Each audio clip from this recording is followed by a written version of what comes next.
கொடுத்துட்டாங்களா? கொடுத்துட்டாங்க. என்ன பண்றது? சரிவா இப்போ ஹோம்ஒர்க் எழுதலாம். என்ன ரெண்டு பேர்த்து மொழியும் சரியில்லையே, என்ன ப்ராப்ளம்? ஒன்னும் இல்ல, எங்க ரெண்டு பேர்த்தோட மார்க் ஷீட் கொடுத்துருக்காங்க. ஓ, மார்க் ஷீட் வந்துடுச்சா? அதுதான் ப்ராப்ளமா? ஆமா, என்ன மார்க் காட்டுங்க. கம்மி மார்க் தான். 12. ஏன்னா ஒரு டசனு 2 டசன் கூட வாங்கல, ஒரு டசனு கம்மியா இருக்குது எல்லாமே. என்னடா mark?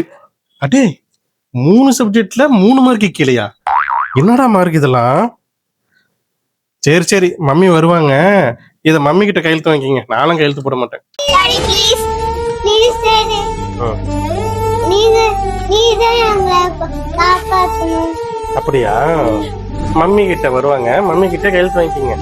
Daddy daddy please daddy, இது 2 ஷீட்லயும் அம்மாட்ட கேட்டு சைன் போட சொல்றேன். நீ ரொம்ப நல்லவர்ல, இந்த குடும்பத்திலே நீ தானே அறிவாளி, எப்படியாச்சும் போடுறடி. இந்த குடும்பத்தோட தலைவரோட பெருமை உங்களுக்கு இப்பதான் புரியுது. சரி சரி, நீங்க எதுவும் கவலைப்படாதீங்க. மம்மி வந்ததுக்கு அப்புறம் நானே உங்களுக்கு எந்த ப்ராப்ளமும் இல்லாம உங்களுக்கு கையெழுத்து வாங்கி கொடுக்க வேண்டியது என் பொறுப்பு, சரியா? மம்மி வரத்துக்குள்ள எல்லா ஹோம்ஒர்க்கும் முடிச்சு வச்சுட்டு சாப்பிட்டுட்டு படுத்துருங்க. மம்மி கிட்ட நானே காலையில கையெழுத்து வாங்கி வைக்கிறேன். உங்களை எல்லாம் பார்த்தா எனக்கு பாவமா இருக்கு. என்ன டாடிய நம்பாத, போட்டு கொடுத்துரும். நீ அமைதியா இரு, டாடி எல்லாம் அப்படி பண்ண மாட்டாங்க. கரெக்டா கட்டுப்பிட்டா. ஏன் சரிமி இவ்வளவு லேட்டு? ஆமாங்க, நீ கொஞ்சம் நிறைய வேலை, டயர்டா இருக்கு. ஆமா, என்ன இவ்வளவு சீக்கிரம் படுத்துட்டாங்க? அதுவா, அவங்களுக்கு நீ ஸ்கூல்ல இருந்து மார்க் ஷீட் கொடுத்தாங்க, அதனாலதான் சீக்கிரமாவே படுத்துக்கிட்டாங்க. மார்க் ஷீட்டை என்கிட்ட சொல்லவே இல்லையே. அந்த மார்க் எல்லாம் கேட்டின்னு வை, நீ நைட்டே பிபி மாத்திரை 2 சாப்பிடணும்.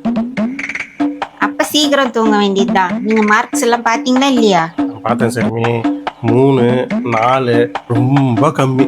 இந்த பையன் 3 சப்ஜெக்ட்ல 3 மார்க் கூட ஏன்ட்ட சரசம் பண்றக்கே ஓட்டாப்பே உங்களை பெற்றுறாங்களா? ஏன்டா அப்படி பட்டத்திலே வந்து பஞ்சு பண்றீங்க? அதான் எழுப்புங்க அவங்கள. இல்ல இல்ல இல்ல, எங்க பெல்ட் இங்க பாரு, கோபப்படாத, இப்ப தூங்கட்டும். காலையில எந்திரிச்சு இதே கோவத்தோட அவங்க கிட்ட மார்க் ஷீட் கேட்டு கையெழுத்து வாங்குற மாதிரி இந்த கோவத்தை பெல்ட் மூலியமா காட்டுறேன், புரியுதா? பெல்ட் மூலியமா. ஏன்டா டேய், எனக்குன்னே வருவீங்களாடா? அதெல்லாம் முடியாது. இப்ப எழுப்புங்க. என்ன ஸ்கூலுக்கு போறாங்க, என்ன மார்க் எடுத்துருக்காங்க, அவங்க என்ன நினைச்சிட்டு இருக்காங்க? இப்ப அவங்க தூங்கட்டும். முக்கியமான ஒரு விஷயம், நான் உங்ககிட்ட சொல்லிதான் இது நீ பண்றேன்ட்டு அவங்களுக்கு தெரியவே கூடாது. நீயா காலையில மார்க் ஷீட் வந்து பார்த்து அவங்கள வந்து கண்டிச்சிடுற. அட பாவி அப்பா, உன்னைய போய் நல்லவன் வல்லவன் சொன்ன பாரு. உன் மேல பயம் போயிடுச்சு சரிமி. நீ பழைய சருமையா இருக்கணும். காலையில பெல்ட் பேசணும், அதுக்கப்புறம் இவங்க படிக்க ஆரம்பிக்கணும், ரைட்டா? காலையில பாத்துக்கிறேன். உங்களால அவங்க தப்பிச்சாங்க. நல்லவன் ஐயோ டேய், சொன்ன பெரிய வேலை பார்த்து விட்டு போயிட்டா.